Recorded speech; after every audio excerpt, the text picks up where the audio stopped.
Olá, filhos e filhas amadas do Pai. Que bênção! Estamos aqui, vou terminar hoje esse estudo. Espero que você realmente tenha sido muito abençoada. Recebi muitas mensagens e sou grata a Deus por fazer parte disso que Ele está fazendo. Amém? Então, vimos que Pedro, por uma questão de orgulho, uma questão de vaidade, de um autoconceito sobre si mesmo, por ter dificuldades em ouvir o que Deus está falando, Pedro cai nessa situação em que Jesus permite que ele seja humilhado diante de todos, que o fracasso dele seja exposto para ele e para todas as pessoas ao redor. Porque muitas das vezes Deus permite que isso aconteça, para que cada um de nós nos mantemos dependentes dele, confiantes nele, sabendo que tudo vem dele e é para a glória dele. Nada vem de nós mesmos, não é? Nenhuma capacidade, nenhum conhecimento, nenhuma sabedoria, nenhum entendimento, nenhuma força. Então, isso ficou muito claro. Pedro, naquele momento, cheio de vergonha, decepção, ressentimento, solidão, ele está ali naquele momento tão angustiante, ele faz silêncio. Antes Pedro tão falante, agora se torna silencioso. Interessante que a gente vê que Jesus, sabendo de todas as coisas, sabendo que aqueles momentos para Pedro seria o momento que a cruz estava atravessando o ego dele, o orgulho dele, a vaidade dele, o Senhor, ele permite esses fracassos na nossa vida, mas ao mesmo tempo esse fracasso não é para nos matar, é para nos realinhar. Então ele estava atento a tudo. Quando tudo passou, Jesus ressuscitou ali, Ele encontrou-se com algumas mulheres e deu algumas instruções, e entre essas instruções ele disse: avise a todos para ir ter comigo na Galileia, e também a Pedro. Era um chamado especial, porque ele sabia que Pedro estava se sentindo tão derrotado, que Pedro não iria se não houvesse um chamado especial da parte de Jesus. E então Jesus, sabendo da ferida mortal, porque às vezes as feridas vêm para a nossa vida como ferida mortal. Se Jesus não intervir, a gente realmente morre, perece pelo caminho, com as decepções, com as perdas, com as lutas, com as dores, Então, eu creio que esse chamado estava dizendo: Pedro, eu não desisti de você. Isso está lá em Marcos 16. Interessante que vamos agora para João capítulo 21, aquela manhã maravilhosa, que eu já fiz um estudo aqui sobre aquela manhã maravilhosa em que Jesus aparece ali aos discípulos. Ele chegou, havia uma fogueira, ele colocou ali alguns pães, um peixinho, sentou ali e ficou olhando, porque todos eles haviam voltado a pescar. Não todos, mas alguns haviam voltado a pescar, inclusive Pedro, João, e eles estavam pescando. E ele respondeu: tendes algum peixe aí? Eles disseram: não, Senhor. Tentamos aqui a noite toda e nada pescamos. E ele disse assim: então jogue a rede, Jogue a rede à direita. Eles jogaram a rede, vieram muitos peixes de forma maravilhosa, porque mais uma vez o Senhor estava deixando claro: sem mim nada podeis fazer. E então nessa hora João reconheceu: é o Senhor. Olha, o discípulo do amor reconheceu a voz do Senhor. Somente o amor nos faz reconhecer a voz do Senhor. E então eles correram.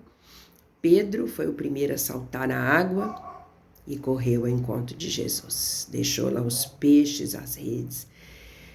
E quando ele chegou, ele foi o primeiro a chegar ali. Ele se sentou do lado do Senhor, em silêncio. Não havia uma palavra.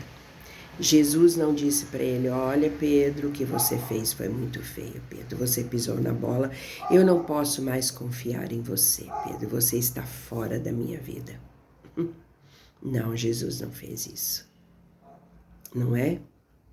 Existe hoje aí fora uma frase muito comum no mundo, não é? Que perdoa, mas acesso negado. Não é assim? Acesso negado. Então Jesus demonstrou que o acesso não estava negado. Quando os outros chegaram, ele pediu mais alguns peixes, colocou sob a brasa, começaram a comer. Era uma ceia particular, uma ceia. Ele não expôs Pedro diante dos discípulos, não expôs. E ele simplesmente chegou ali e começou aquele diálogo que todo mundo conhece. Tu me amas, Pedro? Tu me amas? 3 vezes tu me amas. Porque ele precisava certificar que o orgulho havia desaparecido da vida de Pedro.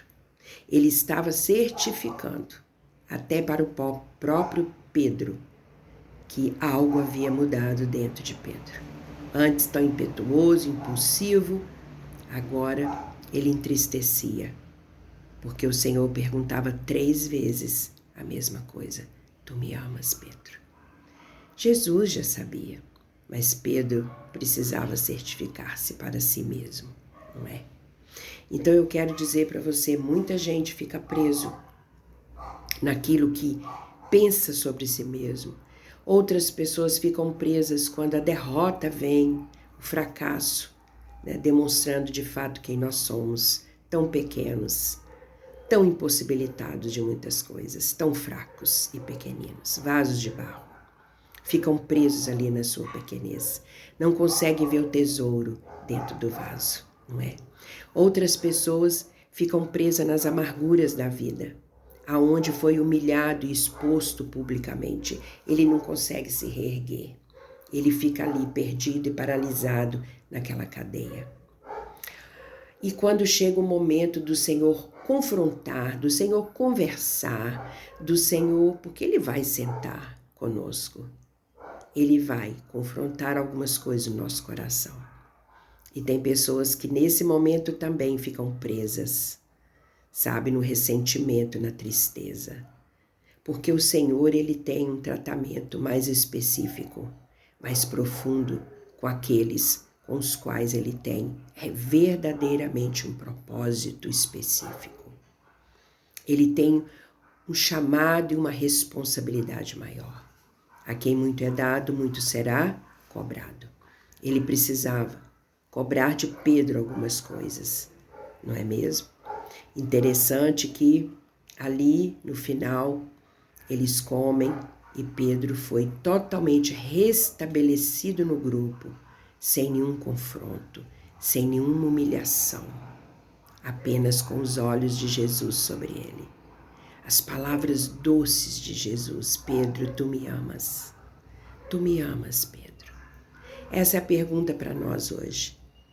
Eu creio que ali foi restaurado a alegria da salvação de Pedro. Ele que estava tão triste consigo mesmo, decepcionado, porque talvez imaginou que Jesus ia usar todo o seu poder para destruir os inimigos. Ele pensou de outra forma, ele imaginou outro final ali. Enfim, era apenas o começo, porque Jesus agora estava preparando-se para subir e estar com o Pai, recebendo um nome acima de todo nome, cheio de autoridade, cheio de honra, cheio de glória. Mas Pedro ainda não conseguia ver isso. Quantas coisas nós ainda não conseguimos ver? E ficamos tão magoados e tão ofendidos. Eu quero dizer para você essa manhã, você consegue hoje ter um tempo com o Senhor para buscar dele, olhar nos olhos dele, quem sabe ele conceder a alegria da salvação novamente para o seu coração. Porque nós vivemos tempo de muita vergonha, de muita coisa, exposição pública, sabe? Sobre a igreja brasileira principalmente, sobre nós cristãos.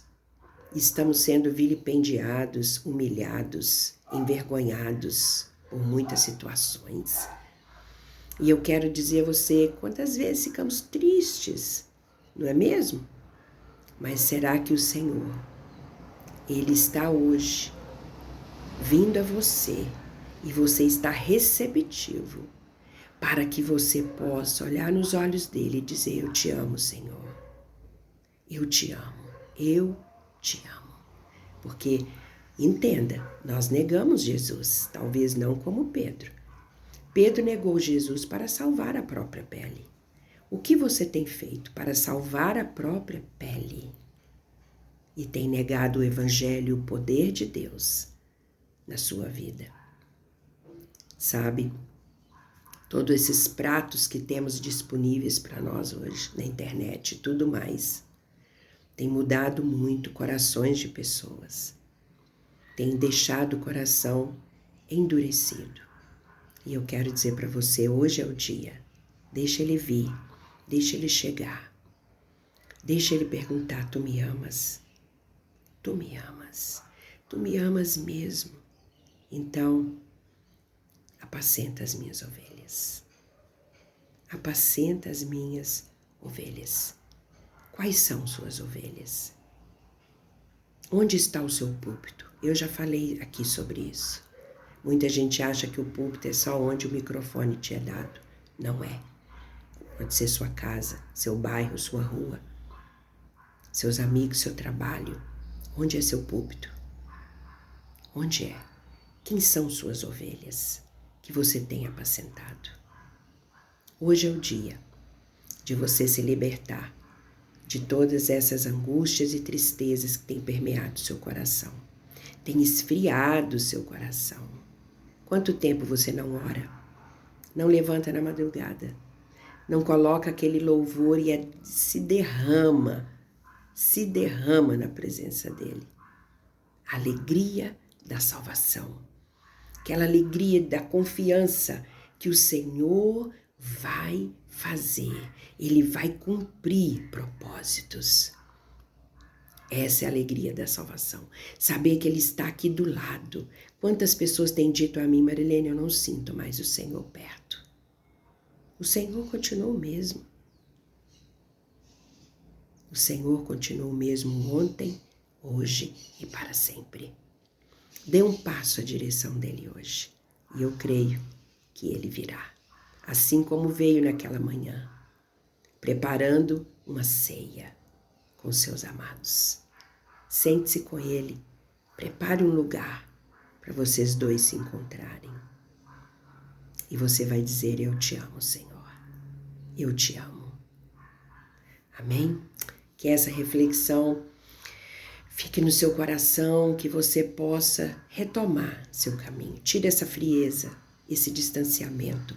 Você não consegue ler a Bíblia, você não consegue ouvir uma mensagem, os seus ouvidos parece que estão com comichão para ouvir as coisas de Deus. Está te dando antipatia de tudo. Você não consegue orar, você tem desânimo de ir à igreja.